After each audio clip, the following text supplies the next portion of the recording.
Graças a paz, irmãos. Vamos refletir na palavra do Senhor. E os irmãos se lembram que nós estamos estudando o livro de Colossenses, não é isso? Todas as quartas-feiras com o pastor Roberto. O pastor Roberto, irmãos, não pôde estar aqui. A tia Cláudia e o Davi passaram a noite com febre, não é? Então, ele precisou ficar lá dando assistência ao Davi e à tia Cláudia. Então, me pediu para que eu pudesse concluir, na verdade, o estudo que nós estamos fazendo em Colossenses, na carta de Paulo aos Colossenses. Na verdade, a carta de Paulo aos Colossenses são 4 capítulos, e nós vamos ver algumas coisas justamente aqui do último capítulo de Colossenses. Então, abra sua Bíblia aí, o texto será projetado, mas se você trouxe a sua Bíblia, você também pode abrir. Colossenses, capítulo 4, iremos ler agora apenas o versículo 1. Diz assim a palavra do Senhor: Senhores, deem aos seus escravos o que é justo e direito, sabendo que vocês também têm um Senhor nos céus. Palavra do Senhor, e que Deus aplique a sua palavra em nossos corações. Irmãos, não é novidade para nós que quando nós nos convertemos, quando nós decidimos seguir uma vida agora com Cristo, quando nós mudamos a vida, nós recebemos uma nova vida, não é isso? Nós falamos muito, nós usamos muito essa expressão. Nós recebemos uma nova vida, por quê? Porque nós passamos a pensar de uma forma diferente, nós agora cremos em Cristo como nosso Salvador, e parece que existe um esforço muito grande aqui do apóstolo Paulo para ensinar isso aos irmãos lá da igreja de Colossos. Aquela religião ali, irmãos, era um tanto quanto complicada. Se você for estudar, for ler um pouco sobre aquela região, ela ficava lá na Ásia Menor. O que acontecia era que aqueles irmãos daquela igreja tinham o hábito de inserir bastante sincretismo religioso dentro da igreja. Ele misturava as religiões, eles se converteram, eles conheceram o Evangelho, mas muitas vezes o Evangelho era vivido simplesmente como se fosse qualquer uma outra religião. E aí o que aconteceu? Toda essa mistura, tudo isso que aconteceu fez com que aquela igreja se tornasse bastante supersticiosa. Eles acreditavam em algumas superstições, eles acreditavam naquela doutrina do gnosticismo, né, que tem várias correntes, mas a principal delas é que eles acreditavam que a matéria era má e apenas o espírito, né, era bom. Então, o que era que acontecia aqui? Toda essa mistura de religiões, todo esse sincretismo, tudo isso fez com que aquela igreja se tornasse um tanto quanto imatura.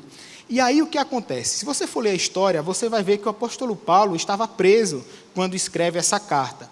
Até que chega um homem chamado Epáfras, visita Paulo e conta a história da igreja para Paulo. E ali então Paulo escreve a sua carta para os colossenses, ensinando algumas coisas para eles. Mas veja que eu não estou aqui dizendo que a gente não deve viver a nossa cultura, eu não estou aqui dizendo isso, muito pelo contrário, eu sou totalmente adepto à nossa cultura, né? Eu sei que nós temos muito, por exemplo, a agradecer aos nossos irmãos americanos que vieram e evangelizaram aqui, mas nem tudo são flores, e chegava aquele momento em que eles vinham para cá e queriam inserir a liturgia deles, queriam inserir o modo de culto deles, tudo isso, e isso terminou fazendo com que a gente pudesse perder a nossa identidade. Sabe? Aí muitas vezes não se tocava bateria na igreja, muitas vezes a gente não podia usar o ritmo nosso para louvar e engrandecer o nome de Deus. Eu digo, tudo bem, se você quer evangelizar, certo. Agora só não venha de outro país me ensinar como é ser brasileiro. Isso aí não pode acontecer, não é? Então nós temos muito a agradecer, mas também nós temos que entender, sim, que a nossa cultura pode ser vivida. O que não pode ser vivido é justamente superstições, que não deve, na verdade, não é? Uma mistura de religiões, o Evangelho tem que ser vivido da forma mais pura e plena possível. E, na verdade, isso nem está tão longe da nossa realidade. Quando você é, por 9 anos, pastor interior, é interessante porque você conhece crente que tem medo de passar por baixo de escada, não é? Você conhece crente que tem medo de gato preto, não é? Você conhece várias situações assim, em que você fala, rapaz, isso não é coisa de crente não é? Uma vez, inclusive, eu estava andando com uma pessoa que tinha acabado de se converter, eu fui passar por baixo da escada. Pastor, pelo amor de Deus, faça isso não. Conversa, rapaz. Se você passar, tem que despassar, ele fala. Passa, tem que despassar. Acho que pior que isso é só suco de manga com leite, né? Então, o que acontece? A gente vive muito disso, às vezes. Não é? Nós precisamos deixar de lado essas coisas e aí, então, viver o Evangelho da forma mais pura e plena possível. E esse vai ser o grande esforço do apóstolo Paulo. Se a gente volta um pouquinho aqui para o capítulo 3, nós vamos perceber que Paulo começa dando alguns ensinamentos sobre a família, e vocês vão ver como esse tema da família influencia no texto que nós lemos aqui no versículo 1 do capítulo 4 de Colossenses. Veja, aquela cidade ela era também dominada pelo Império Romano. E o Império Romano, ele muitas vezes dava liberdade para os povos em que ele dominava. Dava liberdade religiosa, dava muitas das liberdades. Eles só diziam assim, você só tem que pagar impostos para a gente. Não pagou imposto, aí sabe como era. E aí o que era que acontecia? Claro que quando alguém vai dominar um outro povo, ele quer impor a sua cultura também. Então, a forma como o apóstolo Paulo fala que a família deve se comportar no modo de vida cristão, vai totalmente contra a estrutura de família do Império Romano. Isso é interessante, porque, resumindo o capítulo 3, o que é que Paulo fala sobre a família? Primeiro, ele fala da submissão da esposa. E antes que eu receba uma pedrada aqui, né, de alguns movimentos e das irmãs, entenda que essa submissão que Paulo fala, não é aquela submissão cega, não é aquela submissão em que a esposa tem que fazer tudo o que o marido quer. Eu já estou vendo gente balançando a cabeça. Mas não é isso. Até porque eu entendo, ele fala isso lá no capítulo 3, no versículo 18, mas eu entendo que essa submissão ela é condicionada ao quê? Ao próximo passo. Quando a Bíblia fala do amor que o marido precisa ter para com a esposa. Lá no capítulo 3, no versículo 19. A partir do momento que o marido não ama a esposa, eu entendo que ela não tem mais obrigação nenhuma de ser submissa a ele. Essa é a questão. Sabe, não é uma submissão cega, mas o amor que o apóstolo Paulo recomenda que o marido ame a esposa é o mesmo amor que Cristo tem pela igreja. Ou seja, ele entregou a sua vida em favor da igreja. E por último, ele vai falar aqui da obediência dos filhos, lá no capítulo 3, no versículo 20. Então veja que ele trabalha aqui 3 camadas da família. No Império Romano, o pai era extremamente autoritário. O chefe da casa, ele poderia fazer o que ele quisesse. Então Paulo vai dizer, olha, não é bem assim, ame a sua esposa. E aqui ele vai repetir o que ele repete em outra carta. Ele fala, pai, não incite os seus filhos a ira. O que é que Paulo está dizendo aqui? Olha, não use da sua autoridade para oprimir. Não abuse da sua autoridade. É o que Paulo ensina para os pais. Então, tudo o que acontece aqui é uma reestruturação aqui que Paulo está pensando na família que vai totalmente contra o que o Império Romano pregava.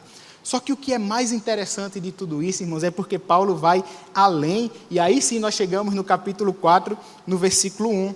Porque o que é que o apóstolo Paulo faz? Ele praticamente insere o escravo, né? Caso alguma família tenha escravos, ele praticamente insere o escravo como parte da família. Olha só que interessante. É claro que para a gente hoje parece muito estranho. Naquele tempo alguém que se dizia cristão possuir escravos. E eu entendo, irmãos, que a pessoa tem que ser muito mau caráter hoje para defender a escravidão. No mínimo, ela tem que ser muito mau caráter para defender qualquer tipo de escravidão. Só que naquele tempo, isso não era imoral, como hoje nós sabemos que é.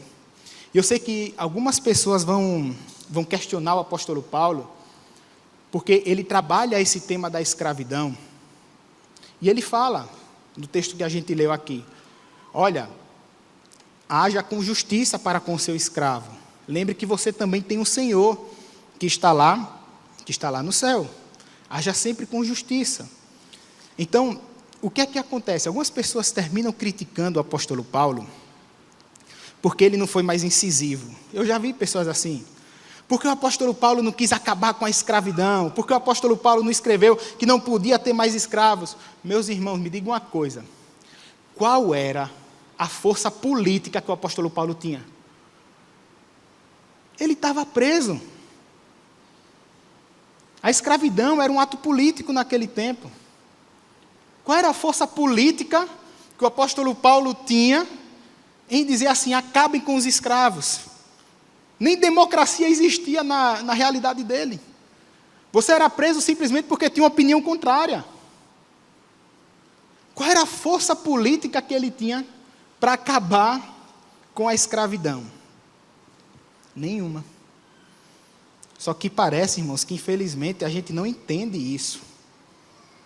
Entenda que não é a partir da força política que a sociedade será transformada. Principalmente na nossa realidade, parece que a política até transforma, mas para pior. Estamos tão cheios assim de corrupção em todos os setores da sociedade, e sempre foi assim, não importa quem esteja no poder. E parece que o apóstolo Paulo tinha essa consciência, olha, não é através da força política que a sociedade será transformada, até porque nem essa força o apóstolo Paulo, e muito menos os outros discípulos de Jesus tinham. No versículo 7, irmãos, está escrito que essa carta aos Colossenses iria chegar a eles através de um homem chamado Tíquico. Paulo, quando escreveu a sua carta, entregou a esse homem chamado Tíquico, e Tíquico foi e entregou para a igreja de Colossos. Aí veja o que ele diz no versículo 9. Ele, se referindo a Tíquico, irá com Onésimo, fiel e amado irmão, que é um de vocês. Eles irão contar tudo o que está acontecendo aqui. Os irmãos lembram quem era Onésimo? Onésimo era um escravo, onde Paulo dedica toda uma carta para dizer que agora Filemão deveria receber Onésimo não como um escravo, mas como o quê? Como um irmão. Paulo combate a escravidão. Ele está dizendo, olha, Onésimo foge, não é? Foge. E aí o que acontece? Paulo diz, olha, ele vai voltar, eu estou pedindo para que você não o receba mais como escravo, mas que você o receba como seu irmão. E veja o que Paulo fala aqui, ele pega alguém que estava em uma condição de escravo e diz assim agora, olha, Tíquico irá com Onésimo, e Onésimo é um de vocês. Era um escravo que estava sendo inserido na realidade da igreja. Ele é um de vocês. Sabe, irmãos, como é que Paulo quer transformar a sociedade? Não é a partir da força política. A transformação de uma sociedade, irmãos, acontece a partir das relações pessoais. Esse é o melhor caminho para mudar a realidade. Irmãos, nesse último capítulo aqui que nós estamos lendo, o apóstolo Paulo está falando sobre aperfeiçoamento da vida cristã. Sabe, ele está nos ensinando a ser pessoas melhores. Então, é aquela questão, se você é contra a escravidão, comece você não tendo escravos. Se você é contra a corrupção, comece você sendo honesto. Porque no grito a gente não ganha nada. Se você quer ver mais amor na sociedade, comece você demonstrando amor ao próximo. É assim que a nossa sociedade, irmãos, vai mudar. A partir do momento que a gente tiver a consciência da importância das nossas relações. E fazer como o apóstolo Paulo nos ensina aqui, principalmente começando na família. E com certeza tudo isso vai se estender para as nossas amizades, isso vai se estender no nosso ambiente de trabalho, na igreja, onde quer que nós estejamos. Por isso que é tão importante amar o próximo como a nós mesmos. Esse é o segundo maior mandamento. Mas o problema é porque muitas vezes a gente prefere se encher de superstições, ao invés de buscar a misericórdia e amar o próximo. O problema, irmãos, é porque nós estamos chegando, se não já chegamos naquele tempo que Paulo fala para Timóteo, que haverá um tempo onde as pessoas não aguentarão ouvir a verdade, porque não aguentam ouvir a verdade, vão se cercar de falsos líderes. E cada um vai se entregar às suas próprias fantasias. As orientações de Paulo aqui, irmãos, se estendem também quanto ao nosso modo de tratar as pessoas, inclusive fora da igreja. Olha ele voltando aqui para as nossas relações pessoais. No versículo 5, ele diz assim: sejam sábios quanto à sua maneira de viver para com os de fora, aproveitando ao máximo cada oportunidade. Quem são esses de fora? São as pessoas que não fazem parte da igreja. São as pessoas que estão fora da igreja. O apóstolo Paulo fala, olha, sejam sábios com essas pessoas. Não perca nenhuma oportunidade. E o que eu acho interessante aqui é justamente o fato do apóstolo Paulo alinhar de uma forma perfeita a sabedoria com a oportunidade. Sabedoria com oportunidade. Porque a partir do momento, irmãos, que nós buscamos ter corações sábios, nós enxergaremos as oportunidades de falar do amor de Deus para as pessoas. A partir do momento que nós buscamos a sabedoria que vem de Deus, né? Não esquecendo que o princípio da sabedoria é o quê? O temor a Deus, temer a Deus, nós vamos enxergar as melhores oportunidades para que a gente fale do amor de Deus para as pessoas. Mas como fazer isso se muitas vezes preferimos nos cercar das superstições, de coisas que nós deveríamos evitar em nossas vidas? E muitas vezes, irmãos, nós perdemos as oportunidades que Deus nos dá de proclamar o amor de Deus, porque muitas vezes nós simplesmente nos contentamos em fazer as coisas apenas para nós mesmos. É a crítica que o apóstolo Paulo faz à igreja de Corinto. Quem fala em línguas edifica apenas a si mesmo. Isso é uma crítica. Você está buscando só a sua edificação, por isso que ele diz, tudo bem, quer falar em línguas, fale, mas eu quero muito mais que vocês profetizem. Por quê? Porque quando vocês profetizam, vocês edificam a igreja. Aí a gente fica muitas vezes em uma ânsia de simplesmente edificar a nós mesmos. E muitas vezes nós não buscamos a edificação dos outros. Muitas vezes nós não buscamos o exercício da misericórdia na vida das pessoas. Nós somos chamados para a edificação do corpo de Cristo. Nós somos chamados, irmãos, para edificar a igreja. Um coletivo, isso, irmãos, que nós nunca devemos perder. Sabe, é resgatar como é bom a gente poder chegar para a pessoa que está do nosso lado e dizer, você é meu irmão. Não é? Você é meu irmão, você não é simplesmente alguém que está aqui do meu lado, assistindo ou prestando um culto ao Senhor, você é meu irmão. Nós somos uma família. Então Paulo diz aqui, eu quero que vocês edifiquem a igreja, e não apenas se edifiquem. Por isso, seja sábio e não perca as oportunidades.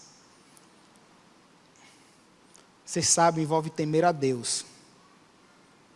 E o temor tem muito mais a ver com o respeito que nós temos a Deus. Não é ter medo de Deus, mas é um respeito.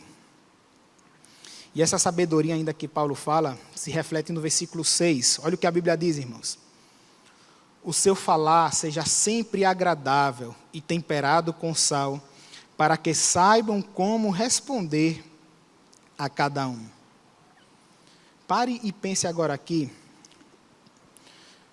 o ponto em que aquele aperfeiçoamento que o apóstolo Paulo fala chega até nós. Primeiro, o aperfeiçoamento envolve o modo como nós tratamos a nossa família. O aperfeiçoamento envolve a busca pela sabedoria. Mas ele fala também que o aperfeiçoamento implica também no modo que nós falamos com as pessoas. O modo como nós tratamos as pessoas. O modo como nós enxergamos as pessoas como sendo o nosso irmão. Esse é o ponto do aperfeiçoamento. É onde chega o aperfeiçoamento. Vai mudar tudo na nossa vida. Vai mudar a minha forma de pensar. Vai mudar a minha forma de agir. Vai mudar a minha forma de tratar as pessoas. Vai mudar a forma com que eu venho cultuar a Deus. Vai mudar a forma como eu me engajo na obra de Deus. Por quê? Porque agora nós fomos atrás de um coração sábio. Nós buscamos a sabedoria que vem de Deus. E isso, irmãos, só é possível a partir do momento que nós também buscamos relações pessoais. Veja aqui o conjunto que nós devemos ter em nossa vida para que sejamos cada vez mais aprovados diante de Deus. Em outras palavras, e até sendo mais direto, o que é que o apóstolo Paulo ensina aqui? Olha, chegou o momento de amadurecer. Chegou o momento de parar de se contentar em simplesmente vir para a igreja e pensar que está tudo certo. Chegou o momento agora de ter uma nova experiência com Deus. Chegou o momento de se envolver mais. E isso é amadurecimento. Porque às vezes a gente se contenta em simplesmente se encher das coisas. E muitas vezes pensamos que vir para uma igreja, sentar no banco e está tudo certo, é só disso que eu preciso. Eu já disse, isso é a parte fácil. É a parte fácil de ser cristão. Vir para a igreja todo mundo vem. Se você acha difícil vir para a igreja, meu Deus, não faz mais nada. É a parte fácil. Cristo nos chama, irmãos, para que a gente amadureça. Paulo está dizendo aqui, deixa para lá os misticismos, deixa para lá aquelas coisas que vão nos atrapalhar, e agora passe a amar a sua família, passe a amar o próximo, busque a sabedoria, seja sábio na hora de falar. Sabe o que é que eu acho interessante? Eu não sei porquê, eu acho que a inteligência artificial do YouTube precisa melhorar na minha conta. Porque toda hora aparece para mim, claro, que como eu assisto a alguns teólogos e pastores, eu gosto de assistir essas coisas, fica aparecendo toda hora para mim programa de debate. Eu coloquei uns para assistir uma vez. Sabe um debate que pergunta assim, predestinação e livre-arbítrio. Isso e aquilo. Jesus vai voltar antes ou depois da tribulação. Debate que não edifica em nada. Que não edifica. Que não muda. Porque quem vai assistir, já vai assistir com a sua opinião e não vai mudar, não edifica. Eu gosto das conversas, eu gosto quando um conversa com o outro, independente do ponto de vista, mas debate para saber quem ganhou, para saber quem perdeu. Isso é falar besteira. Sabe, é desperdício de tempo. Desperdício de tempo. E eu não sei por que fica aparecendo para mim direto isso. Se eu não gosto. Sabe, se for para a gente falar alguma coisa, tem que ser para edificar a vida das pessoas. Tem que ser para amar as pessoas. Existe um autor, muito mais, na verdade ele é muito mais um pesquisador, que eu gosto muito, chamado Joseph Campbell. E Joseph Campbell ele já morreu, e ele é um pesquisador dos relatos mitológicos, principalmente da mitologia grega. Daqueles poemas épicos, dos heróis, dos grandes feitos, que muitos deles, inclusive, viraram filmes. E ele, pesquisando ali, ele percebeu que existe meio que um padrão nos relatos mitológicos, enfim, nas histórias dos grandes heróis, dos grandes homens que são considerados grandes heróis, que ele terminou nomeando como Jornada do Herói ou Monomito. O que é isso? Ele estabelece 12 passos que aquele protagonista tem que passar para ele ser meio que considerado um herói. E aí ele vai colocar várias coisas, vai colocar que existe um chamado, vai contar que existe uma recusa desse chamado, depois ele volta, ele vai ter uma falha, ele vai ter um romance, ele vai encontrar um mentor. Mas de tudo o que ele achou, o que é o mais interessante, é porque a jornada do herói, todas as vezes, só termina, o último passo da jornada do herói, só termina quando o herói volta para casa. Ele cumpre a sua missão, ele se sacrifica, e a sua jornada termina quando ele volta para casa. Se você lê a Odisseia, escrita por Homero, é a história lá de Ulisses, ou Odisseu, vai depender da tradução, tentando voltar para casa depois que lutou a Batalha de Troia. E é interessante, irmãos, porque é justamente esse princípio que se aplica em nossa vida, a volta para casa.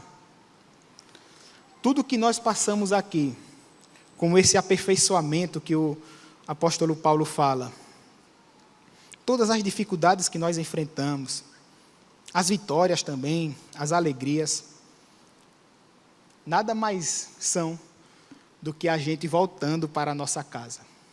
Nós viemos de Deus e para Deus voltaremos. Então, o aperfeiçoamento é necessário porque estamos voltando para casa. Esse é o nosso caminho. Essa é a nossa consciência. Nós estamos aqui hoje, tantas coisas, você mesmo está aqui, mas enfrentou tanta coisa para estar aqui. Talvez você esteja cheio de problema hoje, cheio de dúvida. Escolheu estar aqui. Isso é o aperfeiçoamento. O aperfeiçoamento que nos leva de volta para a nossa casa, para os braços de Deus. Nós vamos voltar para Deus. Nós acreditamos na eternidade. E essa aqui, irmãos, é a nossa maior esperança. E a eternidade é a nossa real morada. Mas sem essa estrutura de aperfeiçoamento, sem amar o próximo, a gente vai ficar buscando o caminho de casa e a gente nunca vai achar. A nossa jornada também precisa concluir. E nós cremos que ela conclui quando Cristo voltar para nos buscar. Porque é ali que nós vamos nos encontrar com o nosso Criador. Ali nós estaremos voltando para casa. E não tem nada melhor do que voltar para casa. Não tem nada melhor do que entrar em casa novamente depois de uma série de dificuldades que nós enfrentamos. Veja como o apóstolo Paulo termina a sua carta. Versículo 18. Eu, Paulo, escrevo esta saudação de próprio punho. Lembrem-se das minhas algemas. A graça seja com vocês. De próprio punho, porque geralmente uma pessoa ditava e a outra escrevia. Então, Paulo estava ditando e uma outra pessoa estava lá escrevendo a carta. Paulo fez questão de pegar a caneta ou a pena, ou o que quer que seja que ele estivesse escrevendo lá. Diz, olha, isso aqui eu vou escrever com o meu punho. Lembrem-se das minhas algemas. Lembrem-se que eu estou preso. Eu acho que ele estava dizendo ali, olha, lembre que eu estou preso, e mesmo preso eu estou produzindo para o Evangelho. Mesmo preso eu estou produzindo, mesmo preso eu estou evangelizando, as cadeias não vão me deter. Mas aí ele fala, que a graça seja com vocês. A minha oração é essa para a nossa igreja, para cada um de nós. Que a graça de Deus nos alcance, que a graça de Deus chegue até a gente, até a sua família, até os seus amigos, a todas as pessoas que nós conhecemos, mas que ela chegue até nós, para que a gente também possa dispensar essa graça na vida das pessoas, para que a gente possa falar dessa graça na vida das pessoas. Se a graça de Deus nos alcançou, é para que nós possamos também alcançar outras pessoas. Amém? Vamos orar? Senhor Deus, nosso Pai, nós somos gratos, Senhor, por mais uma oportunidade que nós temos de estar aqui reunidos, Senhor, como irmãos, como igreja, como teu povo, para te louvar, para te engrandecer. Nós estamos aqui, Senhor, agradecidos, porque nós podemos aprender um pouco mais da tua palavra. Nós estamos aqui, Senhor, agradecidos porque sabemos que o Senhor renova as tuas misericórdias sobre as nossas vidas.